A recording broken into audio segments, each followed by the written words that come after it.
Cuando Pablo dejó la vicepresidencia me preguntaron, deja la política y dije, no se habéis enterado de nada. Todo lo contrario, ¿no? Lo que pasa es que hay muchas formas de hacer política. Hay muchas formas de hacer política, ¿no? Y seguramente, como venimos comentando desde esta mañana, todo lo que tenga que ver con el relato, con la comunicación, es condición necesaria. Ya veremos si es suficiente o no, pero necesaria a todas luces para poder entender el momento de confusión en el que estamos y no ganen los de siempre. Tenemos hoy una mesa que creo que es de lujo, por supuesto, con la presencia de Pablo, también de Manu Levín. Juntos están haciendo La Base, que es uno de los productos periodísticos y de análisis seguramente más brillantes de la última etapa en este país, ¿no? Seguramente desde La Clave no ha habido un programa a la altura crítica y de profundidad como La Base. Y tenemos también con nosotros a Olga Rodríguez, que muchos la sentimos como nuestra maestra, ¿no? Como decía Valle Inclán, si menor en años, mayor en precio, ¿no? Olga nos ha dado lecciones desde que nos acordamos de cómo debe ser un verdadero y buen periodismo, y seguramente es la que está más abochornada por todo lo que está pasando en su profesión. Pero tranquila, porque todos sabemos que tú no perteneces, ¿no?, a esa fuerza, sino que todo lo contrario. Sin más dilaciones, tenéis la palabra. Muchas gracias por venir.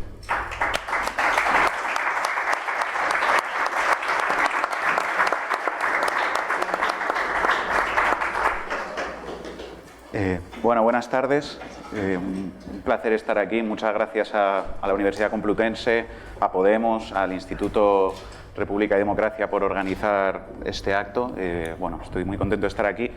Hemos cambiado un poco el orden previsto. Voy a empezar yo y después va a seguir Olga y va a acabar Pablo. Yo voy a intentar abordar dos cuestiones.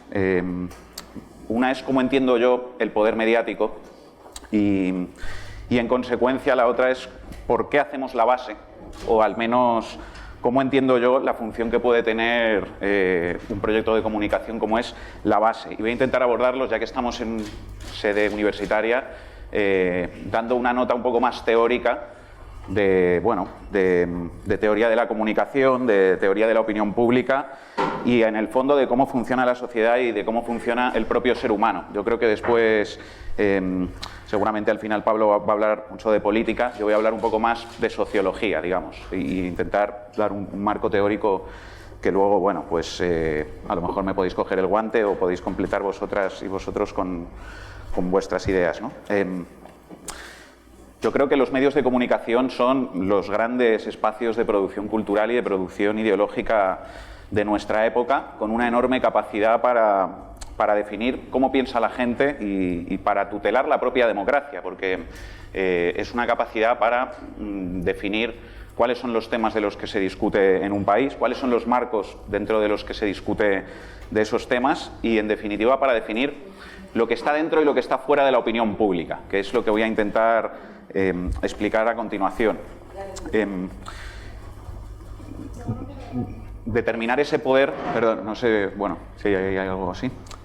Partir de esa idea, ¿no?, de ese poder muy grande que yo le atribuyo a los medios de comunicación, no significa que no haya momentos donde eso se rompa. Esos momentos de ruptura de la agenda mediática tienen que ver siempre, en mi opinión, con la movilización social, con la movilización popular. Hay momentos excepcionales de quiebra de la agenda mediática, como pudo ser el 15M, por ejemplo, ¿no?, donde digamos que la multitud en la calle rompe toda esa hegemonía mediática, ¿no?, sobre la ideología, sobre el relato y puede, bueno, pues quebrar ese poder, ¿no? Pero en tiempos normales, ¿no?, el poder mediático se hace valer y constituye, creo yo, el principal instrumento de disciplinamiento de la población en tiempos de paz, hasta tal punto que creo que mantener el dominio sobre los medios de comunicación es la condición para la aceptación de la democracia y del sufragio universal por parte del poder fáctico.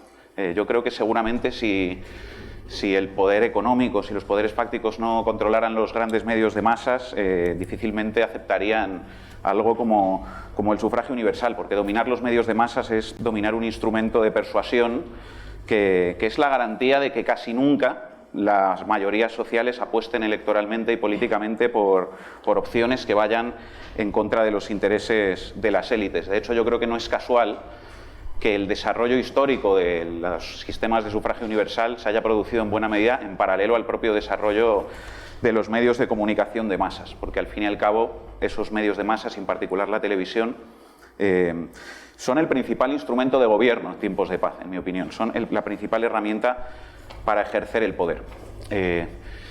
Sobre todo por una dimensión, que tiene que ver con el carácter de los medios de comunicación de ser una institución educativa. Los medios de comunicación son una institución educativa. Y yo ahí quiero confrontar, digamos, con una idea neoliberal del ser humano, una idea individualista, ¿no?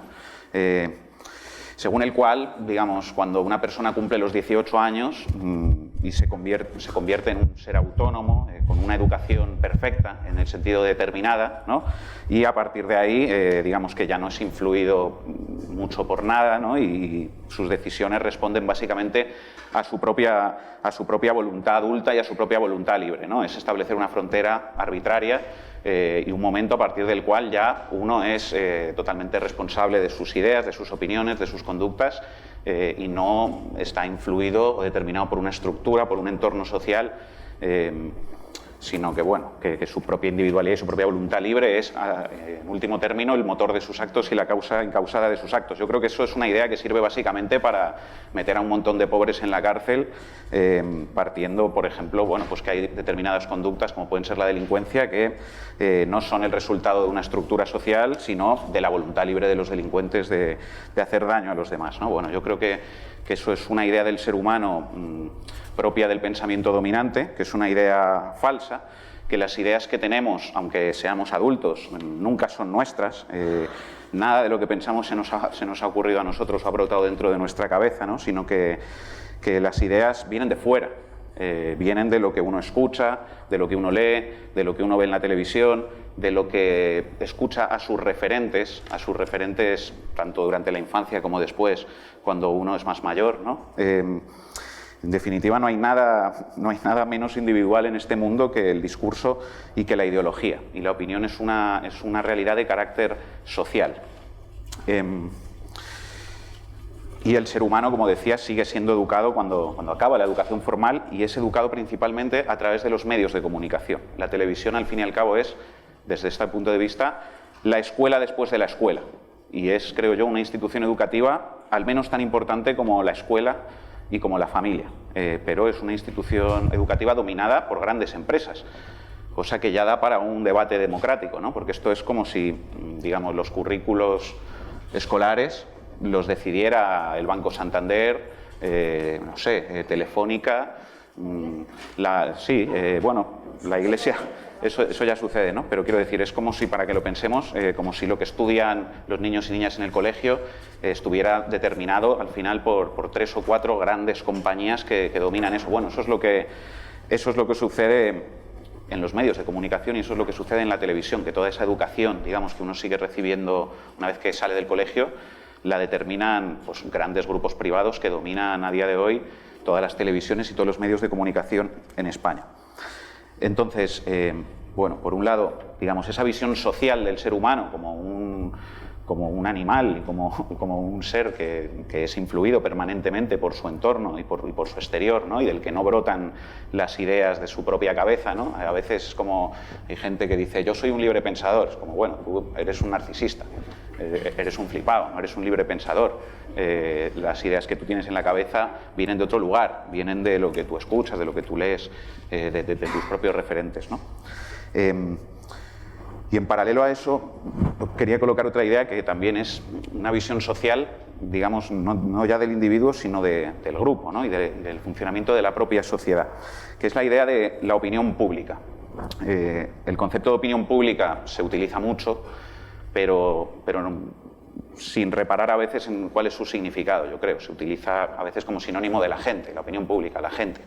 Pero yo os pido que pensemos un momento qué es la opinión pública, desde una perspectiva social del ser humano. Yo creo que la opinión pública, y esto lo enunció y lo estudió una politóloga alemana que se llamaba Elisabeth Noel-Neumann en los años 80, la opinión pública es aquello que puede ser expresado en público sin temor al rechazo social, entendiendo que el ser humano es un ser social que necesita al grupo, que no puede permitirse que el grupo le dé la espalda. Y esto es algo que opera de forma muy fuerte en los individuos humanos. De hecho, está demostrado, ¿no?, y está estudiado repetidamente que el ser humano, que las personas dedicamos una enorme energía a testear cuál es la opinión del grupo. Y en base a eso nos posicionamos nosotros y nosotras. Todo el rato hacemos ese ejercicio, ¿no?, que es inconsciente, de intentar percibir cuál es la opinión de nuestro grupo primario. Esto no hay que entenderlo como de toda la sociedad, pero sí de nuestro grupo más inmediato, ¿no? Y en base a eso pues nos posicionamos y actuamos. Esto, digamos, que está estudiado reiteradamente. Y está estudiado reiteradamente pues que el miedo al rechazo social es un mecanismo muy fuerte que opera y que nos afecta a todos y todas, ¿no? Es decir, la opinión es un pegamento del grupo, es una piel social. Y de hecho está también muy estudiado que en momentos de cambio social, digamos que se exige una adscripción muy rápida a los individuos a la nueva corriente de opinión. Eso se ve en la guerra, en la cuestión de la guerra que estaba en el título de todas estas jornadas, ¿no? Por eso me quiero referir también. A raíz de la invasión de Ucrania y de la guerra en Ucrania se construye un consenso mediático inmediato y monolítico al que se exige lealtad y al que se exige adscripción rápida e inmediata, ¿no? Es un ejemplo de que ese mecanismo de la opinión como piel social y de la opinión como una realidad colectiva que el individuo permanentemente testea y que le condiciona para posicionarse y para opinar y para actuar, en momentos de cambio opera aún con mayor fuerza. Es algo similar a la moda. De hecho, Elizabeth Noel Neumann estudia la moda en su libro, ¿no? Como pues, también un elemento de cohesión del grupo contra el que es difícil ir y contra el que si un individuo va en contra de eso, digamos que va a sufrir un rechazo social, ¿no? Y el grupo le va a dar la espalda, que es algo que ningún ser humano se puede permitir. Entonces, igual que los escaparates de las tiendas definen lo que es la moda, los medios de comunicación tienen la función de definir lo que está dentro y lo que está fuera de la opinión pública. Las televisiones son los grandes escaparates de la opinión. Y aquí voy, digamos, o por eso creo que esta idea teórica de cómo funciona la sociedad y de cómo funciona el ser humano desde una perspectiva social es importante para entender por qué decimos tanto, ¿no?, eso de que los medios de comunicación tienen un gran poder para definir cómo pensamos. Si en una televisión se expresa una determinada opinión, significa que esa opinión puede ser expresada también en público sin temor al aislamiento social. Si lo dicen en la televisión, yo lo puedo decir también. Si en la televisión se dice una opinión racista, ¿por qué yo no puedo ser racista?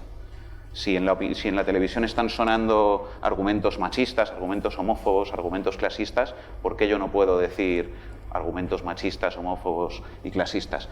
La televisión es ese gran escaparate de la opinión pública, donde se determina lo que queda dentro y lo que queda fuera, entendiendo, y lo repito una vez más, que la opinión pública es aquello que puede ser expresado en público sin temor al rechazo social. La ultraderecha ha transformado el sentido común mediante su penetración en los medios de comunicación y mediante un arsenal de youtubers, de instagramers, de opinadores en las redes sociales, ¿no? Y ha logrado que ideas que antes eran impresentables, que antes no podían ser expresadas en público sin temor al estigma social, ahora puedan ser expresadas, ¿no? Pasan a incorporarse a la opinión pública y permiten que después aparezca un portavoz de la derecha, que aparezca Feijóo, hablando en un tono más bajito, pero diciendo lo mismo, y que eso resulte aceptable. Gracias, Feijóo, por bajar los decibelios. Es decir, la penetración de la ultraderecha en los medios de comunicación y su capacidad para introducir ideas antes impresentables en la opinión pública transforma la estructura ideológica del país y mueve el sentido común hacia la derecha. Y viceversa, cuando las ideas de izquierdas, cuando las ideas igualitarias, de justicia social, nunca suenan en la televisión, quedan fuera de la opinión pública, no existen.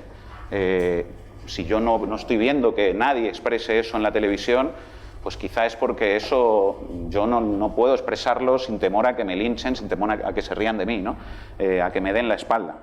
Quedan estigmatizadas o por ausencia o directamente por ridiculización, ¿no? Esto de nuevo se ha visto con la guerra, cuando alguien decía, no, aquí hay que defender la diplomacia, hay que apostar por la paz, y sucedía que lo que recibía es un coro de ridiculización, ¿no? De decir, eso es naif, eso es infantil, que se lo digan a Putin, en qué mundo viven, quieren contestar con flores a las balas, ¿no? O sea, toda esa, digamos, infantilización y ridiculización, por ejemplo, de una idea concreta, en este caso, una manera distinta de afrontar lo que está pasando, ¿no? Que no sea pues una escalada militar, sino que ponga en valor pues vías políticas y vías diplomáticas para intentar parar la guerra, eso es estigmatizado en los medios de comunicación y por lo tanto es estigmatizado socialmente, porque ahí en ese gran escaparate de la opinión pública eso está siendo estigmatizado.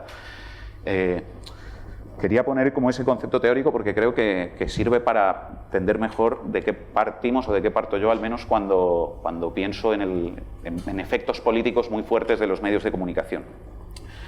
Decía antes que esto de la opinión pública como algo que puede ser expresado sin temor al rechazo del grupo, ahí el grupo no hay que entenderlo como la sociedad completa, ¿no? Sino hay que entenderlo en términos de comunidades culturales más pequeñas y sobre todo en un contexto de fragmentación de la audiencia como en el que estamos, donde, digamos, puede haber gente de derechas que nunca, jamás escucha, no sé, la base, jamás van a escuchar la base, jamás van a escuchar a referentes o a, no sé, instrumentos de comunicación que estén comunicando ideas progresistas, ¿no? O de izquierdas. Esa gente está escuchando a sus medios, está escuchando a sus referentes y ocurre lo contrario con la comunidad cultural progresista. Es decir, podemos pensar en una opinión pública de derechas y una opinión pública de izquierdas como dos esferas que están bastante separadas. Cuando en los audios de Ferreras con Villarejo, Ferreras decía: cuando nosotros le damos una hostia a Podemos, les duele de cojones, decía. Y Casals, creo que era, ¿no? Olivera, bueno, uno de los otros mafiosos que estaban ahí, le respondía: claro, porque les duele de cojones porque la hostia no se la está dando la razón, la hostia se la está dando la Sexta, ¿no? Ahí estaba dando la clave de cuál es el funcionamiento y cuál es bueno, la utilidad que tiene ese espacio mediático, ¿no? Porque estaban viniendo a decir que la Sexta es percibido como un canal progresista, ¿no? Y por lo tanto ellos lo que están haciendo es modelar la opinión pública de la izquierda, y cuando los portavoces de Podemos están vetados ahí, o cuando todos los tertulianos que participan ahí tienden a atacar los posicionamientos, pues en este caso de una fuerza política como puede ser Podemos, o a ridiculizarlos, como decía, en relación al pacifismo, lo que están haciendo es sacar de la opinión pública, sacar de lo socialmente aceptable para ser expresado determinadas ideas, ¿no? Es hacer ver a la audiencia de izquierdas que esas ideas no deben ser expresadas en público, digamos, sin temor a que el grupo te dé la espalda. Es decir, están estigmatizando esa opción política. Y aquí voy un poco a lo que planteaba al principio, y con esto acabo y os doy la palabra, de por qué hacemos la base, o cuál creo que puede ser la función de la base en este contexto social y partiendo desde esa perspectiva teórica. Al final, ese proyecto parte del convencimiento de que, sin disputar la correlación mediática, la izquierda difícilmente se va a poder comprometer con un proyecto mayoritario, porque los medios de comunicación son los que están definiendo el destino ideológico de España. Si partimos de la idea de que los medios son una institución educativa que tiene la capacidad de perpetrar al final un bombardeo ideológico por tierra, mar y aire, un bombardeo cultural por tierra, mar y aire durante días y días y días y meses y años, eso tiene una influencia, en mi opinión, determinante en el destino ideológico de un país.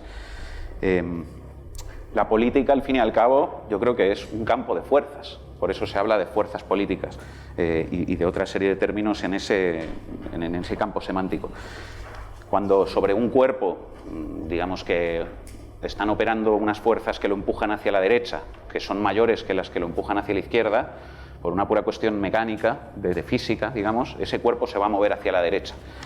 Bueno, con un cuerpo social sucede igual. Cuando sobre un cuerpo social hay una serie de fuerzas que están haciendo tracción hacia la derecha permanentemente, que puede ser, alguien decía antes, la Iglesia, que puede ser en determinadas comunidades como Madrid, la educación, que está dominada en gran medida por la Iglesia también, y donde hay la mayoría de los alumnos y alumnas en Madrid están escolarizados en escuelas concertadas, de las cuales la mayoría están controladas por la derecha y por la Iglesia, ¿no? La Iglesia, la educación, los medios de comunicación, todas esas fuerzas tirando hacia la derecha. Bueno, si no hay fuerzas al menos tan poderosas como esas que tiren hacia el otro lado, lo que pasa inevitablemente es que la sociedad española, que ese cuerpo social, va a viajar hacia la derecha a una velocidad de crucero. Entonces, la base, al fin y al cabo, yo la entiendo como un intento de disputar esa correlación mediática, aunque sea algo modesto. Hemos superado a Ferreras en varios programas en audiencia, con un podcast que se emite en YouTube, que se emite en Spotify, en iVoox. Yo creo que eso revela que están cambiando cosas en España y que hay un enorme espacio vacío en el panorama mediático, y la prueba es que, bueno, cuando aparece algo muy modesto grabado con teléfonos móviles, pero que, bueno, donde se escuchan determinadas cosas, eso tiene la capacidad de crecer hasta el punto de incluso competir en audiencia con programas como Al Rojo Vivo. Entonces, bueno, es un intento de disputar esa correlación mediática, de reintroducir o de introducir en la opinión pública ciertas ideas transformadoras que han sido sacadas de ese espacio o desactivadas o estigmatizadas por esos medios con dueños de derechas para agentes de izquierdas, y en definitiva de hacer tracción hacia la izquierda, de empujar el cuerpo social en la dirección contraria a la que nos están llevando, pues, todo ese oligopolio mediático y todo ese dominio del adversario sobre todos los aparatos ideológicos del país. La clave no es buscar el centro, sino mover el eje. Eso es lo que creo que intentamos hacer. Y ojo, y con esto acabo, eso no es algo contradictorio con la necesidad de que portavoces políticos de la izquierda institucional tengan que mantener un discurso diferente, sino que es complementario. Al final, lo que ha logrado la derecha, lo decía antes, tirando hacia la derecha y metiendo determinadas ideas radicales de derechas en la opinión pública, es ampliar el espacio de la derecha y permitir que luego, pues, vengan portavoces de la derecha tradicional o de la derecha percibida como más moderada y digan una serie de cosas que ya pasan a ser aceptables y centradas, ¿no? Y moderadas. Bueno, esto al final consiste en lograr, en el sentido contrario, de la misma manera, ampliar el espacio de la izquierda y ampliar el espacio de las fuerzas que defienden un proyecto de justicia social, precisamente para permitir que después portavoces de la política institucional, de la política de partido, tengan mucho más espacio para poder hacer su discurso. Yo creo que quienes consideran que el discurso que puede hacer la base es un contrapunto o es contradictorio a la necesidad de hacer un tipo de discurso diferente desde la política, se equivocan y no entienden bien cuál es la función de eso. La función de eso precisamente es ampliar el espacio de lo posible políticamente, volver a introducir en ese espacio de la opinión pública de izquierdas determinadas ideas y, digamos, disputar y dar la batalla cultural frente a una serie de fuerzas poderosísimas que están empujando a la sociedad española a una velocidad vertiginosa hacia lugares muy oscuros y muy peligrosos. Entonces, bueno, yo creo que esa es la clave de ese trabajo ideológico. No es buscar el centro, es mover el eje, y con eso le doy la palabra a Olga y después retomamos con preguntas o lo que sea. Muchas gracias.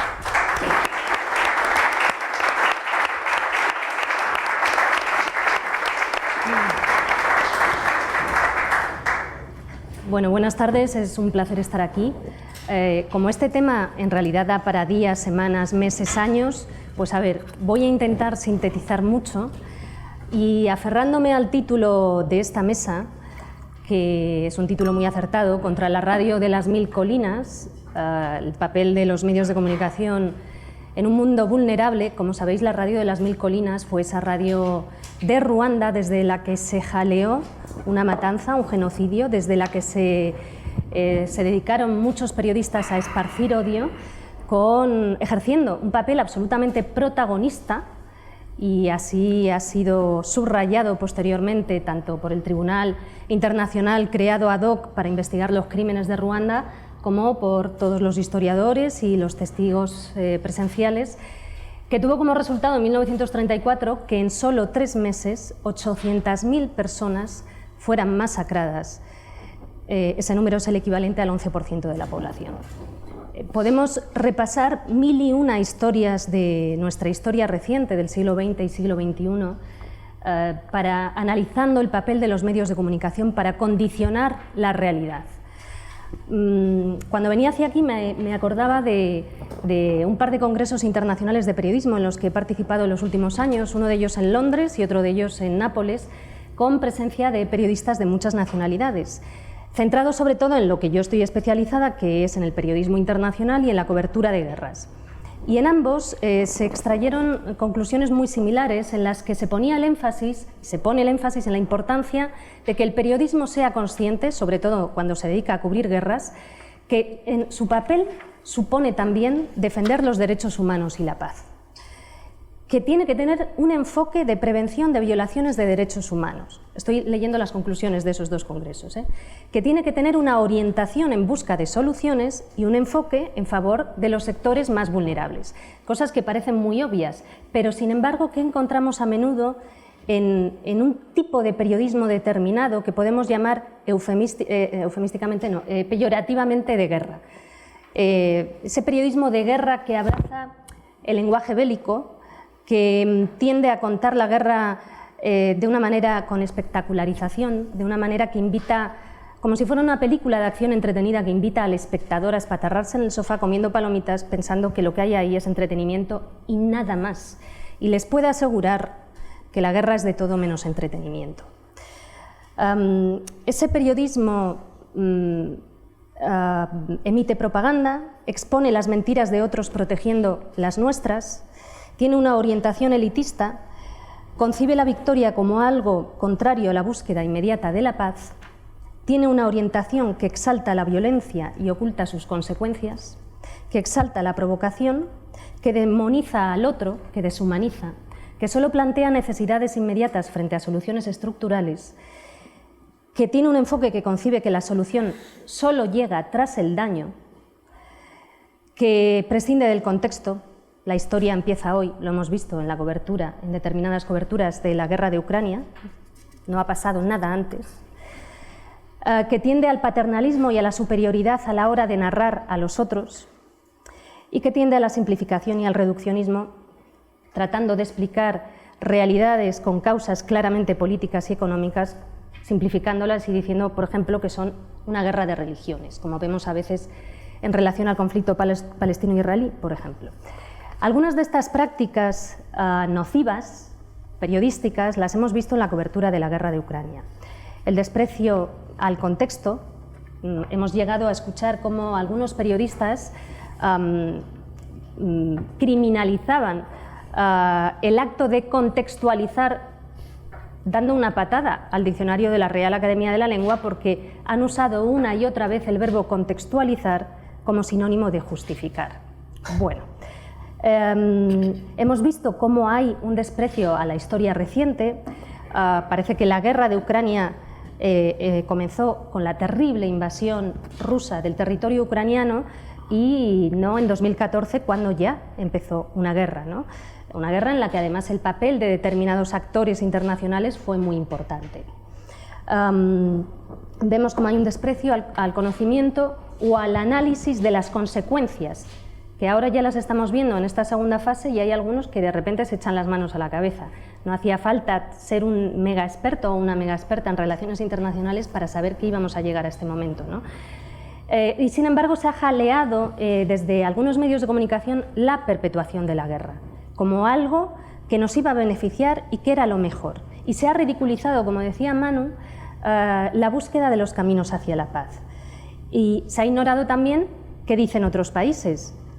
Yo he tenido que echar mano muchas veces de medios de comunicación de diversos países para poder enterarme cuáles son las posiciones de otros países, porque se ha tendido a presentar una posición uniforme parecida a la posición occidental, vamos a decir, cuando estamos en un planeta en el que hay una multipolaridad, ¿no? Y en el que hay países que han querido mantener una posición neutral e incluso poniendo peros a la posición que puede tener Ucrania o Estados Unidos o la propia Europa. Se ha censurado a medios rusos que sin duda emiten propaganda, pero no ha habido debate al respecto prácticamente. Se mira hacia otro lado ante el arresto en Polonia de un periodista español que lleva ya meses arrestado en Polonia. Incluso se acepta desde diversos medios de comunicación la afirmación de que el crecimiento del gasto militar es estupenda, sin debate, ¿no? Y es más, también se compra el marco de la extrema derecha porque ya hay cada vez más enfoques abrazando las posiciones de la OTAN en este sentido, ¿no? Y de algunos gobiernos europeos que definen la migración como la nueva amenaza híbrida, colocándola en el mismo saco que el terrorismo, con el peligro y el daño que esto va a hacer a nuestras sociedades, ¿no? Este tipo de enfoques. Bueno, decía Manu que es incuestionable que el periodismo tiene un gran poder. Claro que tiene un gran poder, por eso se le llama el cuarto poder, pero a veces tiene tanto poder a veces que a veces en realidad no es el cuarto, sino alguno anterior, ¿no? Tiene la capacidad de decidir de qué se habla y cómo se habla, de imponer la agenda en los debates, de manipular, de condicionar.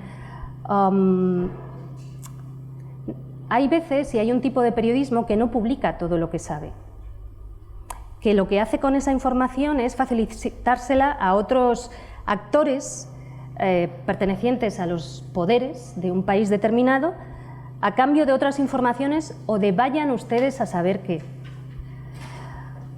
Hay periodistas que les gusta participar en este tipo de enredos y que tienen tortícolis de tanto mirar hacia arriba y de mirar tampoco hacia abajo, de frecuentar alfombras rojas y despachos. Y hay incluso un tipo de periodismo que ante determinadas informaciones a las que accede decide enterrarlas en un cajón. Y hay un tipo de periodismo que confunde el periodismo de investigación con el periodismo de filtraciones. Hay incluso periodistas, y yo he conocido a alguno, que presumen de que los políticos pasan porque los cargos de poder en la política tienen caducidad, mientras que ellos permanecen. Es lo que da la arrogancia del poder, ¿no? Presumir de eso. Hay un periodismo que señala a los periodistas que intentan proteger una cultura de derechos humanos como activistas. Los que silencian o normalizan determinados abusos o determinadas dinámicas de corrupción se erigen a sí mismos como los neutrales y suelen operar con una única fuente de información, que es la oficial.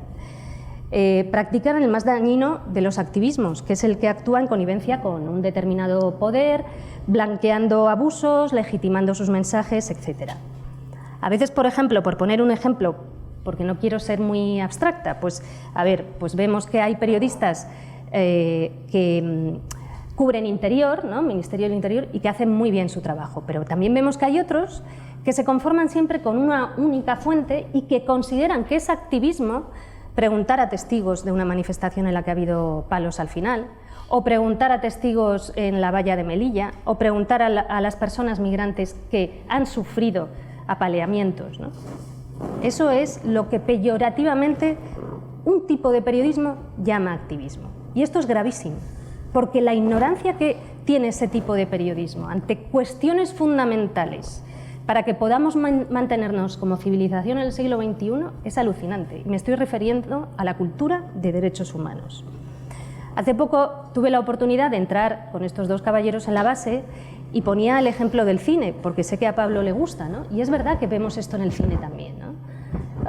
Vemos cómo hay directores como Ken Loach, un excelente director de maravillosas películas, que a veces desde determinados sectores es estigmatizado como diciendo, bueno, eso es cine activista, ¿no?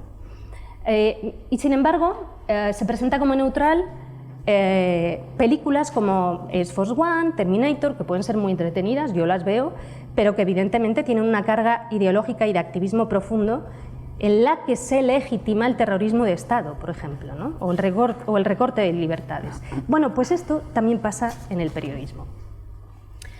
Otro de los males de un cierto periodismo es el periodismo a demanda. Es decir, la información es un pilar básico de las sociedades libres y democráticas. Una sociedad mal informada es fácilmente manipulable, pero cuando un periodista o un medio de comunicación no asume que tiene una responsabilidad social gigantesca, porque el poder que tiene, como hemos explicado, es gigantesco, pues claro, hace una dejación de sus funciones. Por ejemplo, si en una redacción un editor dice, no, eso no lo vamos a dar porque no interesa, o porque aburre a la gente, al lector, al espectador, al oyente. Bueno, primero esto es una excusa y una justificación muchas veces para encubrir otros intereses. Pero es que además nuestra responsabilidad es hacer que interese aquellas cuestiones que nos atraviesan como sociedad y que nos explican y que nos afectan, ¿no? Entonces, esta especie de concepción de periodismo a demanda justifica, bueno, yo es que doy basura porque es lo que me pide la gente, yo es que introduzco el morbo, el espectáculo, las mentiras, las tergiversaciones, ¿no? Claro, el periodismo tiene que ofrecer información de calidad siempre, con ética, evitar los enfoques de odio, ahondar en los hechos que nos marcan y que nos condicionan en nuestros presentes. Ante eso yo siempre invito a que los periodistas nos hagamos una pregunta, porque quiero pensar que al menos en el origen del deseo de ser periodista había cierta honestidad y cierta ética, ¿no? ¿Para qué era que nos habíamos hecho periodistas? ¿Para qué era? ¿No? Y esto del periodismo a demanda, mira, se puede extrapolar a la política, ¿no? Porque también vemos que hay veces que se practica una política a demanda, ¿no? Con la justificación de que es que lo que la gente quiere en estos momentos pues es que no defendamos, yo qué sé, los derechos de las personas migrantes. Es muy difícil eso, o que en su día, no sé, lo que la gente quiere ahora es que no hablemos del aborto, ¿no? Que esto fue un debate que hubo en su día, en su momento. Bueno, a mí me parece que quiero pensar que si alguien se mete en política es para fomentar dinámicas que pongan en valor lo más elevado de nuestra civilización, que los derechos humanos, ¿no? Si vamos a justificar la instauración de la pena de muerte o los palos y el maltrato, incluso el uso de la fuerza militar contra determinados sectores vulnerables de la población, porque es que eso es lo que quiere la gente, bueno, en fin. Esta es una falacia que está muy instalada en las dinámicas periodísticas y por lo que veo también en otras. Hay otra cosa que son los formatos, ¿no? Los formatos. ¿Cuáles son los formatos que hemos visto en estos últimos años en la tele y a los que nos hemos ido acostumbrando? Yo recuerdo, por ejemplo, cuando la llamada prensa rosa empezó a publicarse en medios de comunicación de prestigio, generalistas, ¿no? Y dentro de esos cotilleos a veces se publicaban auténticas falacias. Al principio estoy segura de que ante la mirada de algunas de ustedes aquello llamó la atención, pero ya nos hemos acostumbrado, ¿no? Pues en los formatos televisivos ha pasado un poquito lo mismo, ¿no? Entonces son formatos en los que se lleva ahí a un grupo de gente a hablar de la realidad y en los que se presenta y se coloca en el mismo lugar la verdad y su contraria, una cifra y su contraria, y se legitima y se coloca al mismo nivel o incluso a un nivel superior a aquellas personas que no son rigurosas, que tergiversan, que insultan, que faltan el respeto, se las coloca al mismo nivel que a otras personas que tienen, bueno, presuntamente una trayectoria de credibilidad, de rigor y que intentan ser respetuosas. Y en medio, ¿quién está? Está la figura del presentador o la presentadora, ¿no? Lo que dirían en la antigua Roma, la autoritas, ¿no? Que tiene, bueno, siempre va a ser percibida como la autoridad por el espectador, por el receptor, por las receptoras. Si esa persona no corrige lo que allí se dice, si no lo desmiente, si no lo rebate, si calla, si da por buenas todas las burradas que ahí se dicen, está legitimándolas.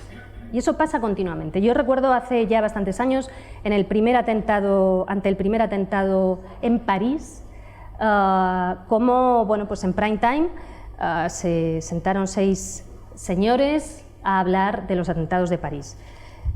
Que eso ya me llamó la atención porque hay excelentes periodistas especializadas en información internacional en este país y excelentes académicas arabistas que dan clase en las universidades, pero allí no estaba ninguna. Pero bueno, había 6 señores. Entonces, uno de ellos, que es un señor que que lleva años con un asiento privilegiado en prime time, diciendo mentiras, crispando y normalizando discursos de extrema derecha, dijo que es que los árabes normalmente no saben integrarse en Europa, que no son como las personas que llegan de Europa del Este. Y no pasó nada, no pasó absolutamente nada. Y por supuesto el presentador no lo rebatió, ya está, fin.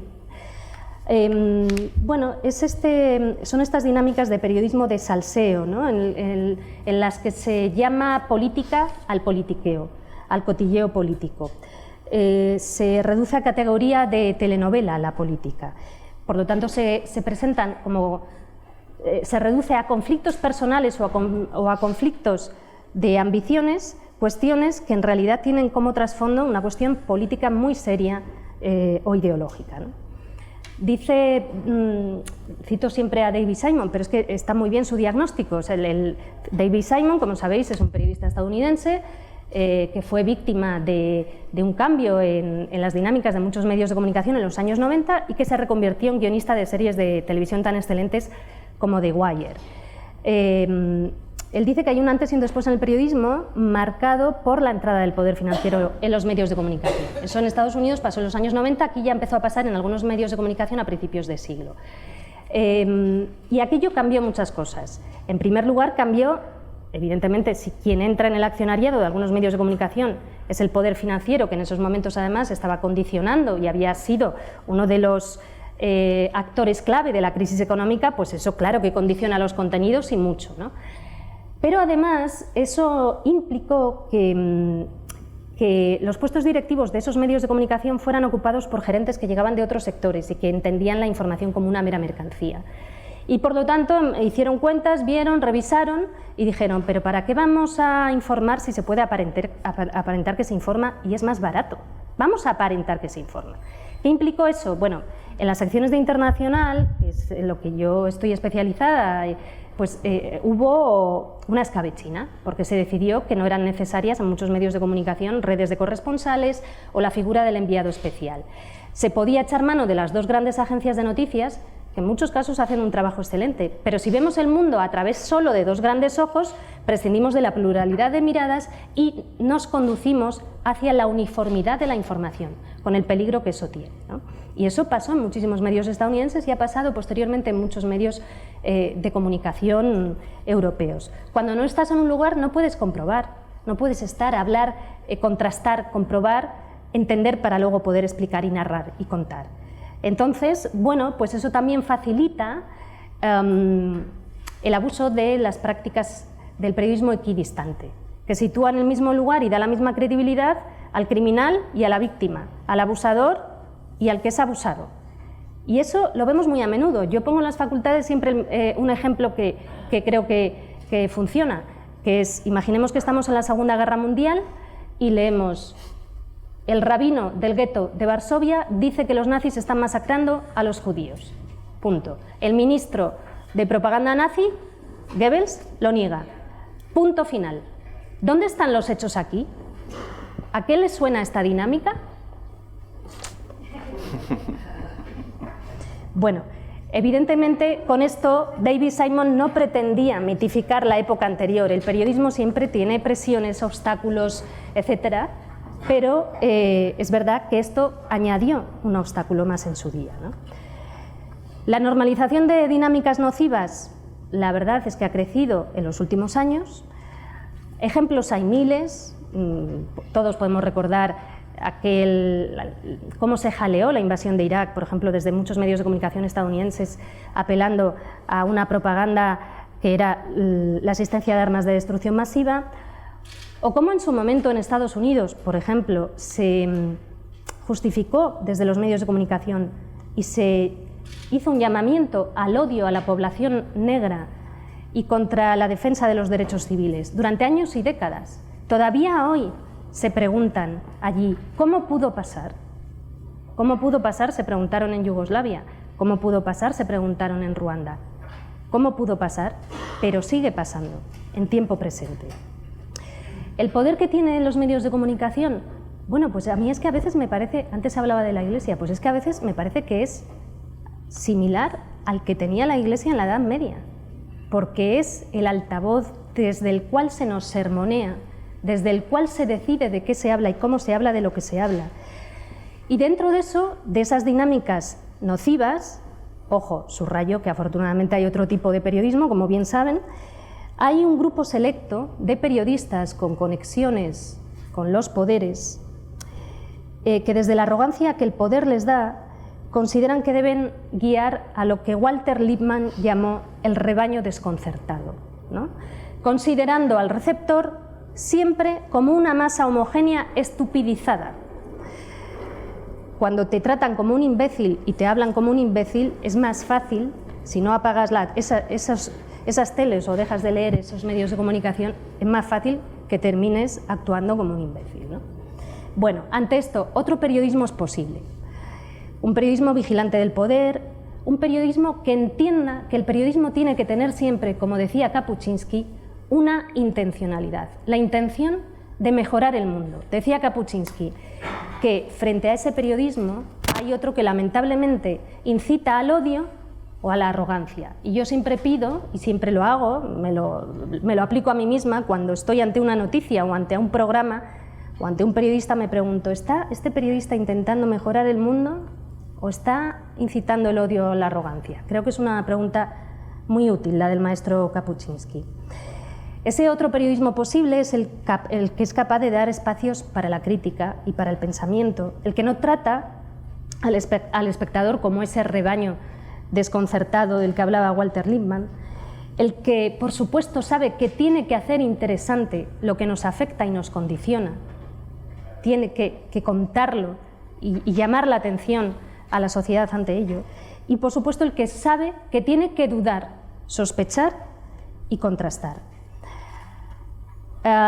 Como estos días han pasado cosas aquí en España, ¿no? Y a raíz de que se publicaran los audios de Villarejo hablando con Ferreras y otra gente, recordé un artículo de 2017 titulado «Venga, seamos honestos con el periodismo». Es uno de tantos, porque yo llevo años escribiendo sobre el periodismo y me alegra ver a compañeros y compañeras de profesión decir ahora cosas que cuando unos pocos las decíamos hace ya años, pues se nos miraba como de una manera rara, ¿no? Y en ese artículo yo decía que hay periodistas que afirman que nunca se han sentido presionados o censurados y que seguro que no mienten, no necesitan ser presionados porque los sillones del establishment son confortables, reconfortantes y oficialmente son considerados los neutrales, ¿no? El lado bueno de la historia. Lo demás, activismo. Y decía también en ese artículo que, bueno, yo creo que somos muchos los periodistas que a lo largo de los años hemos visto cómo hay periodistas que han sido apartados de sus puestos por determinados políticos, cómo hay periodistas que han sido castigados por denunciar el asesinato de compañeros de profesión, como José Couso, como periodistas a los que se les ha condenado a hacer pasillos por no mostrar fidelidad inquebrantable ante determinados poderes, como muchos, seguro, que hemos recibido órdenes de no cubrir o de dejar de cubrir determinados asuntos molestos, cómo hay empresas anunciantes intocables, cómo hay poderes que telefonean a directivos de medios de comunicación para influir, dictar o regañar y cómo a veces consiguen, bueno, pues que esos directores de medios de comunicación accedan y acuerden estrategias comunicativas conjuntas con esos poderes, ¿no? Voy a terminar citando a la filósofa Hannah Arendt, que decía que el sujeto ideal para un gobierno autoritario es el individuo para quien la distinción entre hechos y ficción y la distinción entre lo verdadero y lo falso han dejado de existir. Bueno, pues la realidad es que tenemos muchos espacios periodísticos, sobre todo en los medios audiovisuales, en los que vemos cómo la realidad es tratada como algo discutible, ¿no? O sea, donde la ficción, la frontera con la ficción se diluye. Espacios en los que no importa tanto la verdad como enganchar, entretener o convencer. Entonces se arrincona el diálogo, la reflexión, se apuestan por monólogos que chocan, por el formato del zasca, todo es escenificación.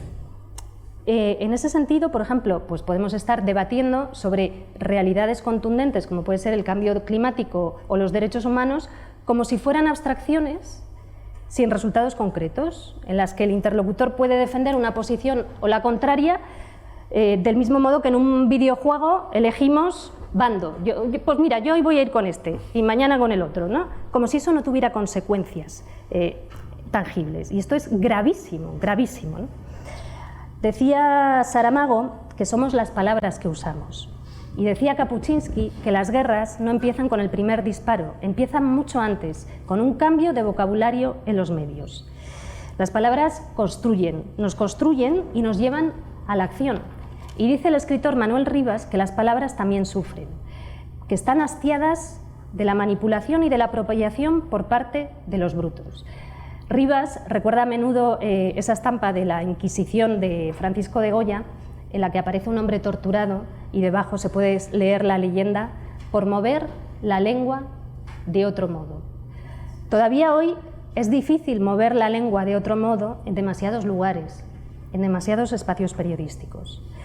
El periodismo necesita mover la lengua de otro modo para no ser parte de la cultura de la impunidad que impregna demasiado este país desde hace mucho tiempo, para garantizar un contexto democrático en el que el voto sea realmente libre. Gracias.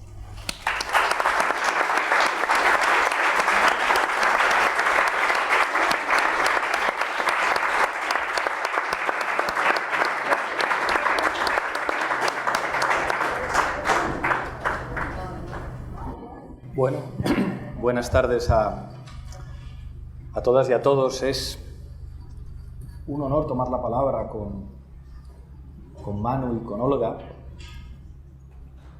Yo les admiro mucho, no tanto porque sean brillantes, que ya han demostrado que lo son, sino porque siendo brillantes son valientes, y eso es algo que no es tan frecuente ni nada práctico.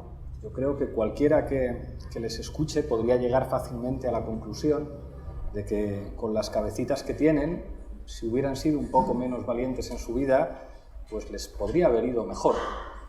Y eso es una admiración moral que no quiero dejar de hacer, porque ya digo que no es tan frecuente. Bueno, hoy hay dos elefantes en esta sala a la hora de, de hablar de El primero es muy evidente, es el elefante Ferreras. No estaba previsto cuando se concibió este curso de verano que los audios de Villarejo y Ferreras, digamos, supusieran un antes y un después en los debates públicos en torno al periodismo.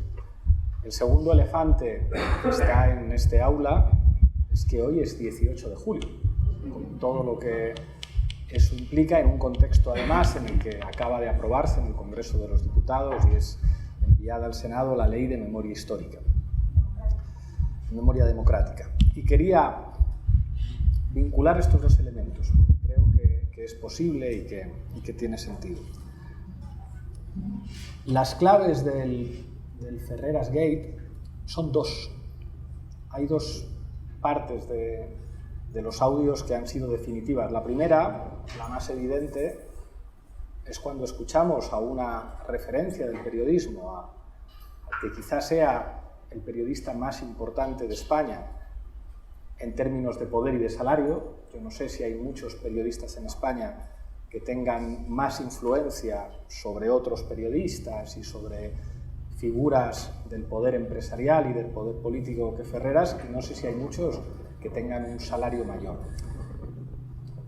Que alguien así reconozca que dio una noticia a sabiendas de que era burda, y habiendo hablado conmigo además ese mismo día, y que entienda que el periodismo es dar una noticia que sabes que es mentira y darle la palabra, en este caso, a quien en este caso sería la víctima, eso es enormemente grave.